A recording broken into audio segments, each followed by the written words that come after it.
Você com certeza já ouviu essas 3 letrinhas por aí. O PIB, o Produto Interno Bruto, é um dos indicadores mais importantes da economia. No episódio de hoje do Indústria de A a Z, você vai entender por que ele mexe tanto com os corações dos economistas, o que ele mede, o que ele não mede e por que ele virou o índice econômico mais conhecido. Mais um spoiler aqui, apurando pra gente fazer o roteiro, a gente descobriu que o PIB tem fã, mas também tem hater. Vem com a gente. A definição clássica de PIB é a soma de todos os bens e serviços finais produzidos por um país, estado, cidade ou região em um período de tempo, normalmente um ano. Ele é sempre calculado na moeda local, no nosso caso, em reais. Quando a gente fala em bens e serviços finais, isso quer dizer que não entra nessa conta o que está no meio, que são os tais custos intermediários. Então vale, por exemplo, o preço que você pagou por uma garrafinha de água com impostos, mas aqui não considera o custo do plástico do qual ela é feita, nem a máquina que foi usada para a fabricação, nem o salário do trabalhador, nem a energia usada na produção, nem a embalagem, nem o transporte. Também não entram na conta do PIB. A Ariadne que riu.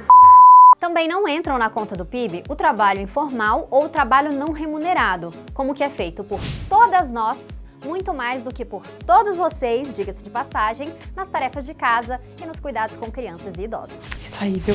Ah, outra coisa. Não, o PIB não é a soma das riquezas de um país, porque isso seria o equivalente a dizer que toda a sua riqueza é o seu salário, sendo que você tem outras coisas. Você tem casa, você tem carro, tem joia.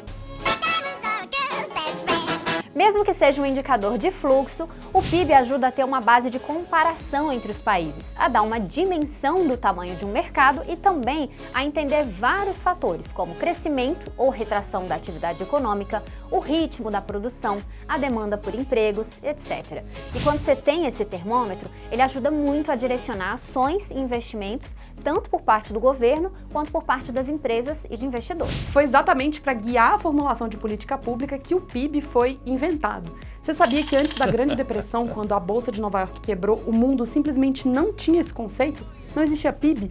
A gente também não sabia, a gente descobriu apurando aqui para a Indústria de A a Z, não fica mal não.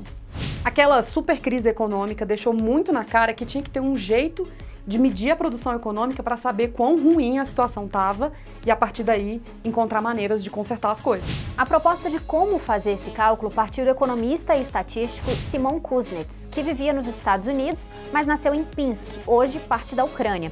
O método dele foi apresentado para o Congresso americano em 1934, foi aprimorado e popularizado por outros economistas nos anos seguintes e chegou à glória em 1944, na Conferência de Bretton Woods, um grande encontro diplomático que estabeleceu várias diretrizes econômicas e políticas ali na reta final da Segunda Guerra Mundial. Em Bretton Woods, o PIB ganhou o status de principal ferramenta para medir as economias do mundo. Foi nessa conferência, inclusive, que criaram a Organização Mundial do Comércio, o Banco Mundial, o Fundo Monetário Internacional, e essas instituições foram super importantes no processo de reconstrução dos países no pós-guerra. Tá, acabou o refresh da aula de história. O PIB mede o crescimento econômico, mas por que isso é importante, Ariadne? Tá, vou explicar.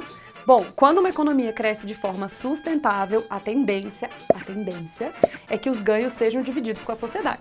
Tem mais emprego, tem mais consumo, novos negócios surgindo, mais inovação e, como a gente já mostrou várias vezes aqui no Indústria de A a Z, tudo isso tem um impacto sobre a vida das pessoas. Inclusive, por exemplo, na expectativa de vida e na qualidade de vida da população, como ampliação do acesso à saúde e à educação, por exemplo. Tá, beleza, agora que você sabe por que o PIB é importante, vamos entender como que se calcula o PIB. Se você é como eu, você deve estar atormentado com o tamanho desse problema. Conta, Nathalie. Aqui no Brasil, essa é uma missão do IBGE. Eles usam dados deles mesmos e de outras fontes, como Banco Central, Receita Federal, FGV. É um trabalhão. E tem 3 jeitos de fazer essa conta: pela produção, pela demanda ou pela renda. Mas o resultado final, que os economistas dizem, é o mesmo. Tá, se a gente vai calcular pela produção, é a soma de tudo que é produzido pelos 3 setores econômicos: a indústria, comércio e serviços e agropecuária. Agora, se o cálculo for feito pela demanda, aí consideram os dados de consumo das famílias, do governo, despesa das empresas, exportações e importações. Se for pela conta da renda, nesse caso a soma inclui salários, juros, lucros distribuídos e aluguéis. Pois é, muita coisa pode influenciar o crescimento econômico de um país. Se o governo está sem dinheiro, ele vai construir menos estradas, por exemplo. Se as empresas não confiarem na estabilidade do país no longo prazo, elas não vão investir, nem comprar novas máquinas ou contratar novos funcionários. Também tem muitos fatores que influenciam o resultado de PIB. Por exemplo, se um dos maiores compradores do produto brasileiro anda meio mal das pernas, as exportações vão sentir isso e vai ter um impacto na balança comercial. Claro, isso afeta o resultado de PIB. Aliás, num mundo com muita integração entre as economias e as tais cadeias de produção globais, em que cada pedaço de um bem vem de uma parte do mundo, o contexto geopolítico é um elemento importantíssimo. Por exemplo, a pandemia e a guerra na Ucrânia desorganizaram as cadeias produtivas mundiais e aumentaram a inflação global. Não sei se você lembra de notícias relatando a dificuldade que a indústria teve e, em alguns casos, segue tendo para conseguir insumo e matéria-prima, seja para fazer vacinas ou para fabricar carros, por exemplo. Lembra daquela listinha do ranking do PIB dos países? Pois então, ela também ajuda a gente a entender algumas das críticas ao PIB, essa maneira de calcular produção nos países. Se a gente olha para ela, o Brasil até que está bem ali perto das 10 economias do mundo. Mas o que ela realmente quer dizer sobre como a nossa economia se reflete na vida das pessoas? Pois é, por não refletir a qualidade de vida da população e questões de desigualdade, que muita gente critica dar essa bola toda pro PIB. E tem até Nobel de Economia nessa lista de haters, viu?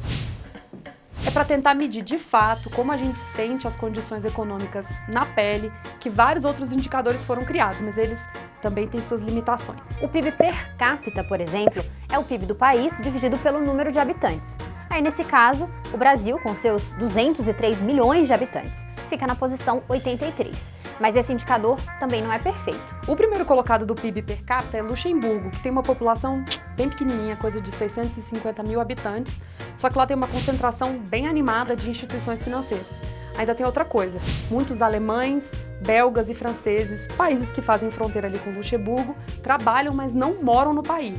Então eles ajudam na produção de bens e serviços, mas eles não entram na divisão do PIB per capita, entendeu? Já o índice de Gini, criado pelo italiano... O que foi, gente? Eu falei errado?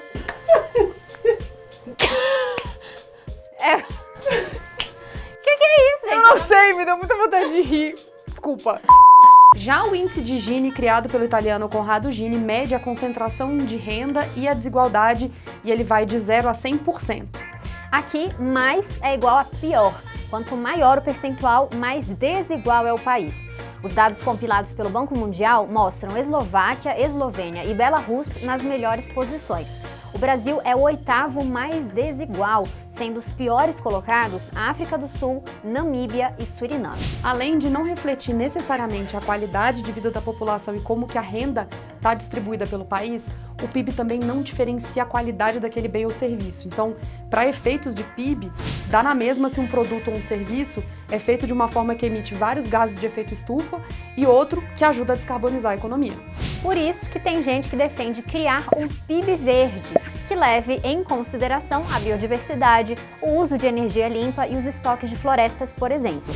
O IBGE, inclusive, já estuda como fazer esse cálculo. Bom, se a crise de 29 levou à criação do PIB, quem sabe a crise climática pode ajudar a mudar o peso dos indicadores econômicos mundiais. Gostou do vídeo de hoje? Então deixa seu like, seu comentário, compartilha e assina o nosso canal para ficar por dentro dos próximos episódios do Indústria de A a Z. Com a Natália aqui eu não preciso fazer essa parte. Tchau!